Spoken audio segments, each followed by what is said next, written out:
बिस्मिल्लाहिर्रहमानिर्रहीम। Dear students, अस्सलाम वालेकुम। आज बेटा संडे है तो आप इंजॉय कर रहे होंगे घर पे बैठकर, तो हमने सोचा कि थोड़ा सा हम स्टडी को टच करते हैं, थोड़ा सा स्टडी को कंटिन्यू करते हैं। तो 2-3 सवाल हम डिस्कस करेंगे।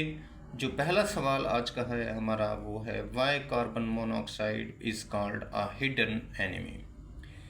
तो आज हमने ये देखना है कि कार्बन मोनोऑक्साइड को हिडन एनिमी, छुपा हुआ दुश्मन, खामोश कातिल, इसको क्यों कहा गया है। आप जानते हैं कि कार्बन मोनोऑक्साइड एक एयर पॉल्यूटेंट है। आप ये भी जानते हैं कि ये एक पॉइजनस गैस है।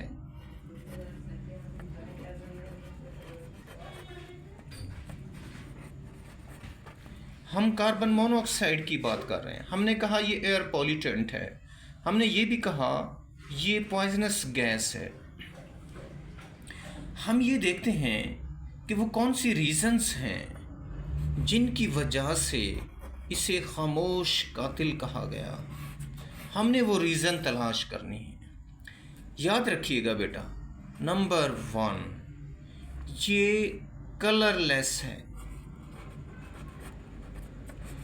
कलरलेस होने की वजह से हमें नज़र ही नहीं आती।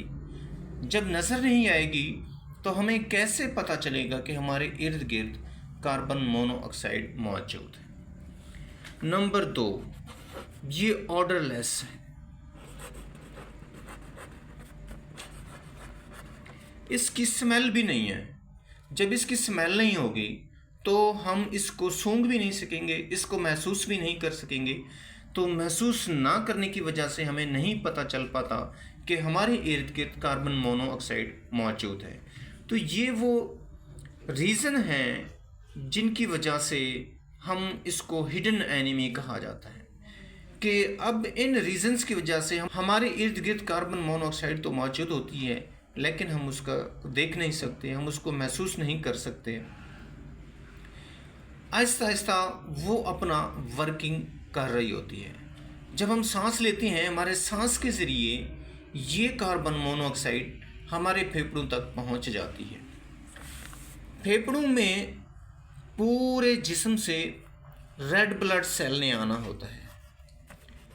रेड ब्लड सेल अपने अंदर एक कंपाउंड रखता है जिसे हेमोग्लोबिन कहा जाता है।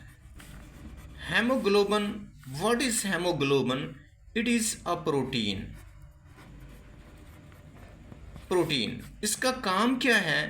वर्क एज कैरियर का काम करती है। कैरियर कार्बन डाइऑक्साइड को ला रही होती है, ऑक्सीजन को लंग्स से ले जा रही होती है। ये हेमोग्लोबिन का काम है, कैरियर का काम कर रही होती है। इटसेल्फ क्या है? खुद एक प्रोटीन है। तो हेमोग्लोबिन जो आयरन का कंपाउंड है, रेड ब्लड सेल्स के अंदर होता है। इसका काम ऑक्सीजन को कैरी करना होता है लंग्स के अंदर से।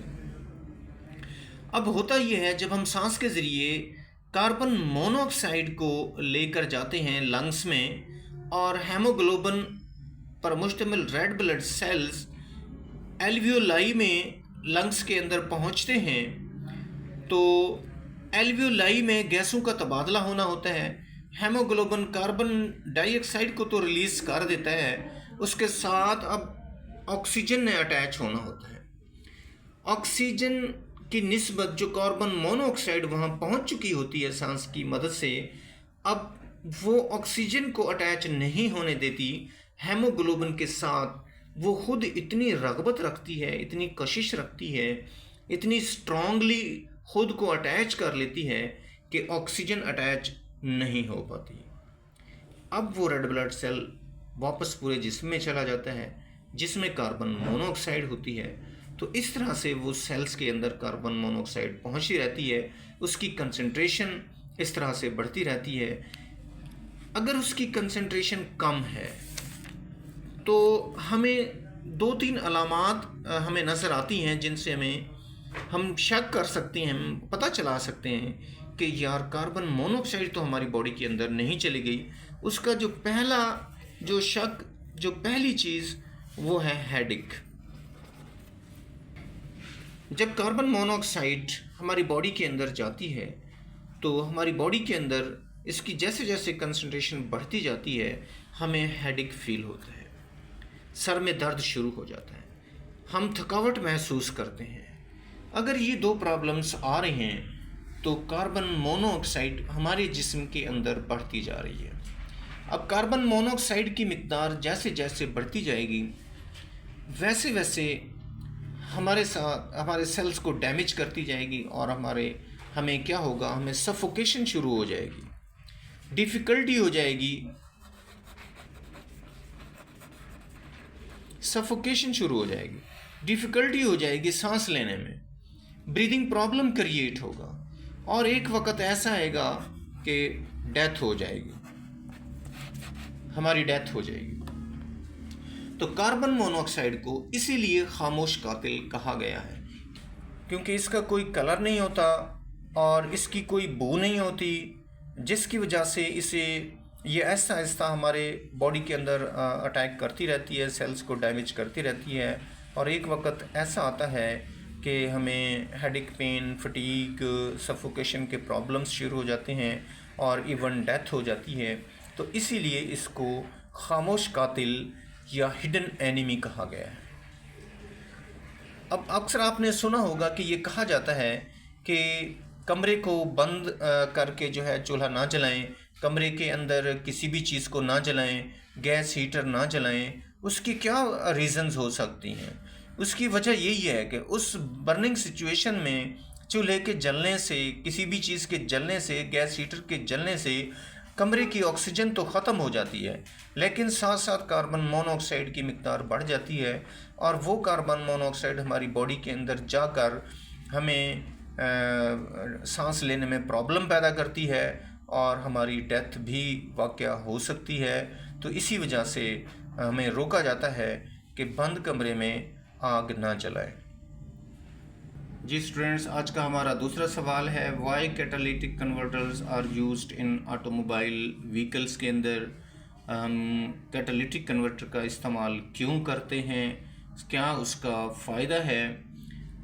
बेटा आप ये जानते हैं कि कुछ जहरीली गैसेस हैं जो ऑटोमोबाइल के जलने के दौरान उनसे खारिज होती हैं और वो ह्यूमन हेल्थ को बड़ा नुकसान पहुंचाती हैं, उनके लिए बड़ी प्रॉब्लम्स क्रिएट करती हैं।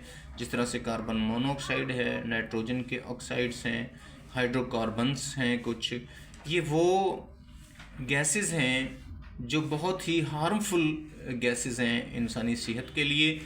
तो जितनी भी ऑटोमोबाइल हमारे पास व्हीकल्स होती हैं उनमें ऑटोमोबाइल एग्जॉस्ट के साथ ऑटोमोबाइल कैटालिटिक कन्वर्टर इस्तेमाल किया जाता है। ये कैटालिटिक कन्वर्टर की आपके सामने ये डायग्राम है। इसको हम कैटालिटिक कन्वर्टर को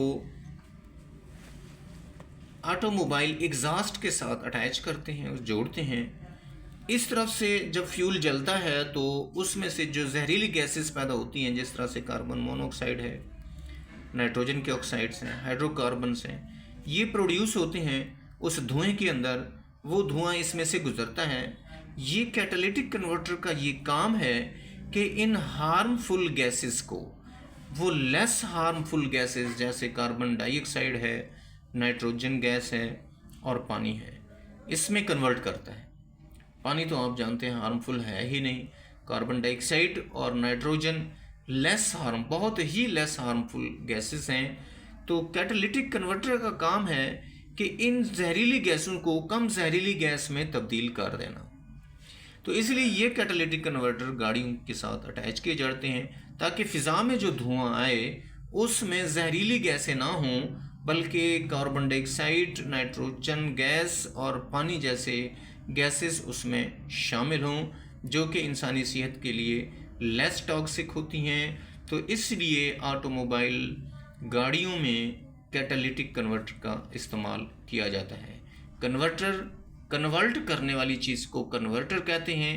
कैटालिटिक यानी उर्दू में कहते हैं इसको अमल अंगेज़, यानी ऐसी चीज़, ऐसा कोई इंस्ट्रूमेंट जो खुद अपने आप को डिज़ोल्व नहीं करता लेकिन एक केमिकल को दूसरे केमिकल में चेंज कर रहा होता है, तो केमिकल रिएक्शन को तेज़ कर रहा होता है, तो उसको कैटालिटिक कन्वर्टर कहा जाता है। Thanks for watching. अल्लाह हाफिज़।